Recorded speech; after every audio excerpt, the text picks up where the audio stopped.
Welcome. We are now live on YouTube, family. So you're going to get to see this. We are here. Okay. But I was saying on the podcast, fam, if you haven't, please follow me on Spotify. Okay, we're on Spotify everywhere you listen to podcast, family. Please chime in. I'm so happy to see y'all joining the live. That is amazing. So yeah, I was just talking about me being in school, and it's interesting now because my heart is somewhere else, but I have to finish what I started. And like, I think that's the key for me is, even though I'm like, hey, squirrel, and I know I'm meant to follow that squirrel, I have to complete what I've started, and my eye is still on that squirrel. Okay. If that makes sense. If it doesn't, it's okay. That's another conversation. Part 2. Let's get back into it. Let's get into it, y'all. Love bombing. So where we left off at, the dude basically slick, did his thug thizzle. And I let him do his thug thizzle. There again, I was drunk in the bathroom, in the family bathroom at the Mall of Georgia. I was too naive to even think about going to the police, of which I should have and could have. But after the little bathroom fiasco or rendezvous, we started walking, and he wanted to get us a hotel room across the street. I guess he was having money issues, and common sense started to kick in at that time. And common sense said, Shay, go home.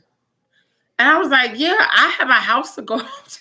Like, at the time, I didn't think I was like, why am I here? I can go home. And ignorantly enough, what did Shay do? Can y'all guess? I see y'all in the comments. What do you think I did? You right. Yeah, you right, friend. And unfortunately, I invited him to spend the night at my home. And it is from my home, to try my best to kind of wrap this up. It is from my home. This man stayed for 14 days. Over the course of the next 14 days, he would leave the house. I would be at work. Sometimes if I called out of work and he left and he didn't know I had called out of work, he'd show up to my job acting belligerent, cussing out coworkers, asking about me. Gosh, I think it was like the second or third day he was at my house, and the Lord was showing me that this man was crazy. He wanted some clothes. Now, I don't know why things didn't pop off then, but he asked me for a pair of some pants that he can like make into some skinnies or whatever. And so he shows up. He kind of meets me at the Mall of Georgia looking like, he looked decent, but he had my pants on. Long story short, but he was like, yo, like, I was trying to tell him that things really weren't going to work because I felt bad about even going back. Because mind you, I'm coming out of ministry school, family. I felt bad when I tell you, I felt terrible. And I'm like, where did I go wrong? In ministry school, I was supposed to be perfect. That's what I was thinking. It was a bad program, fam. Bad program. Anyway, so in the midst of me trying to break up with him, he put words in my mouth, and then he started acting belligerent and crazy. The moment I tried to break up with this man, he started acting belligerent and crazy, fam. What does belligerent and crazy look like, Shay? Well, I'll tell you, honey. He was just like, started, this is a real story. This is true, factuals, actuals. Fam, factuals, actuals. This dude started taking off his pants in the front of the mall. Like time you come into an entrance. Baby boy started taking off his pants, angry, talking about, fine, you gonna break up with me? That's fine. Have all your stuff back. Boom, boom, boom, tripping. I should have just been like, I appreciate you. Bye. Deuces. I'm over here like, oh, this man gonna lose it if I break up with him. Oh no.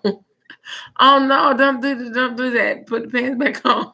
I'm over here trying to do, and God's so faithful. Who comes in at that very moment? Can y'all guess?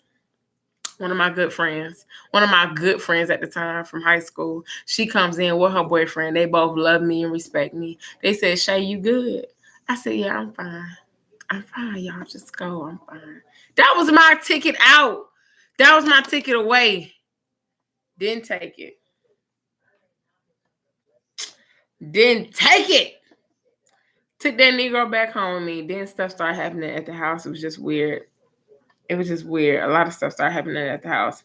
Long story short, I remember I began what I do. I was praying outside, and I was hoping that God would hear my prayers, because I know I felt terrible. And he was just like, I remember he heard me praying. He came outside. He started fussing at me. He said, what you think you doing praying without me? Boy, I was scared. I remember asking my sister, I'm like, how do I know if I'm in an abusive relationship? Because I'm like, something's not right, and this is scaring me.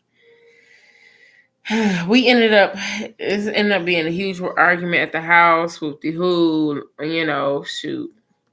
I get in the Uber ride with him for some support. We in the Uber ride. I paid for us to be in a motel. It's a rundown, rinky-dink motel.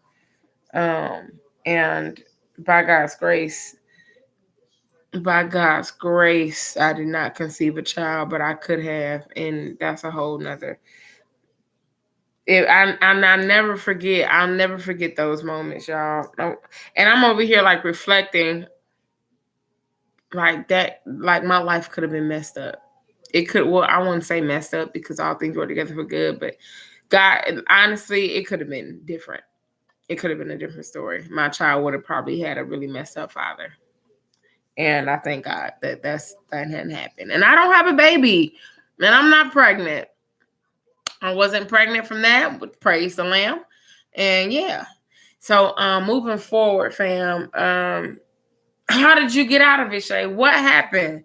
My mom ended up calling a pastor from our church. Shout out to, I don't have to say the church. The Victory World Church at the time was my church. Beautiful pastor, knew me. My mom told him everything about what was going on. I had pastors texting me. I went to the church. He kept my phone because he needed a phone. He kept my phone. I went to the church. I was there for like an hour or 2 hours just to pray. And he said, Shay, what do you need? Like, he was like, Shay, I'm going to give you some time. You tell me what you want to do. Either you let him keep your phone. I said, no, I'd rather get my phone, because I'll always be able to contact him if he keeps my phone. And so he and another young man got in the car. We drove, went to the hotel, to the motel, and I got my stuff, and he walked away with his head held down, and dude was ridiculous and crazy. Started lying about his age, started lying to all the things. But from that day forward, I never looked back. Now, what does that have to do with loving yourself? I think it has a lot to do with loving yourself, because from that moment, I knew something was wrong with me. I posted a picture, and I looked so depressed, so angry, so frustrated, so sad. And I had spiritual mom reach out to me, and she was like, Shay, you are not okay. Like, what's going on? And she walked me through just an inner healing deliverance session. 2 days I spent at her house just reflecting. And sometimes, quite often, we need that. that was then when I realized the beautiful journey of self-love. Now you cannot depend on other people to fulfill this fantasy of love for you. You can't. You cannot. You can't. You cannot. You cannot. Okay? Right? Amen. Amen. You can't, fam. Um, it's beautiful though, because I mean, at the end of the day, I learned that God loved me despite and in spite of.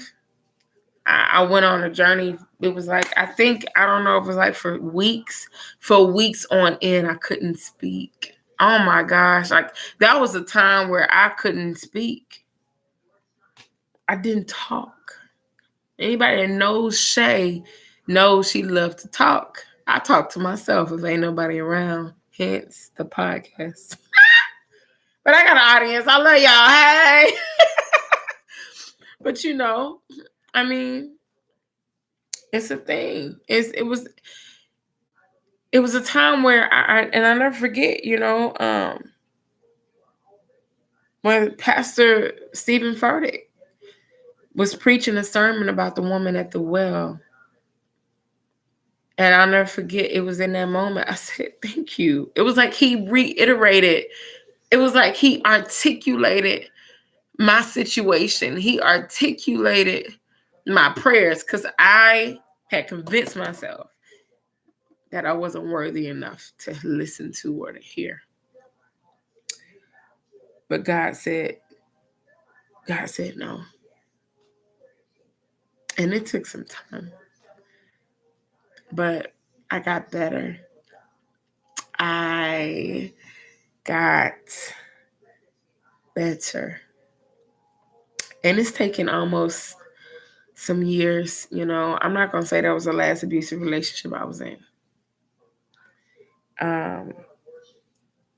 But after a while, God introduced me to therapy when I had the final straw of love bombing in my situations. Once you get to a point to where I'm like, you're the common denominator, I think you begin to realize that there's something wrong in you. Not necessarily why you even keep attracting these types of situations, but why do you even allow these types of situations to continue to happen? And so therapy taught me to believe that I'm fearfully and wonderfully made. And to sit and process why I felt the way I felt and why I accepted what I did accept in relationships. And I think now, because I have a dope relationship with myself, I'm not going to settle for anything less. And that's the point of why I wanted to bring this up. This series is called This Love. Next week, I'm probably going to talk about my love for my family, or, my love with my mom, and just our different type of reactions and relationships. But I think it's important for you to kind of lay down a solid foundation that, for you not to love yourself is indirect, like for you not to love who God created you to be, for you not to rest in the fact that you are worth dying for, that Jesus died for you, that he loves you unconditionally. For me to disagree with that is against God's truth, is against the truth, is against what God says about me. And that's just not okay. It's just not okay. I'd rather be in agreement with God than in disagreement with him. And for God to tell me that I'm fearfully and wonderfully made, that I'm beautiful, that he created me, he knit me together in my mother's womb, that he hasn't, his thoughts towards me are good and not of evil to bring me to an expected end. For me to understand that, I must believe that. I must walk in that. And if I'm not walking in that, then I'm walking out of arrogance and pride, because for some reason, I think that I know better than God, and I know I don't. So, my friend, if you relate to my story, please write me, DM me on Instagram. Let me know. I would love to talk to y'all about it. Y'all feel free to reach out. Again, you already know what it is. It's Pink Pillow Talk with Shayla Cole, where we grab our pillows and we just talk some stuff out, fam. I love y'all. God bless you. Please continue to tune in. We're going to be right back with another episode on Friday. I hope y'all are ready. We're going to be live on Instagram. I don't care what. I'm live on Instagram. I'm sorry. Live on YouTube. I don't care what I look like. Yes, I do. But I don't care what time it is. I don't care if at the time I have a turban on my head. Listen, we're going to do this because we are practicing consistency. We are obeying what I'm obeying what God has told me to do. I hope you do the same. And hopefully, this kind of encourages you. If you ain't got the energy to put the makeup on, friend, for the show, you ain't got to worry about it. Just do it. Just show up. And I'm willing to bet that some people would kind of want you in a raw anyway. I love y'all. God bless you. Many blessings, many blessings. We're going to go out with the theme song. You already know what it is. God bless you. Have a great one. Talk to you on Friday. Have a wonderful Winning Wednesday, fam.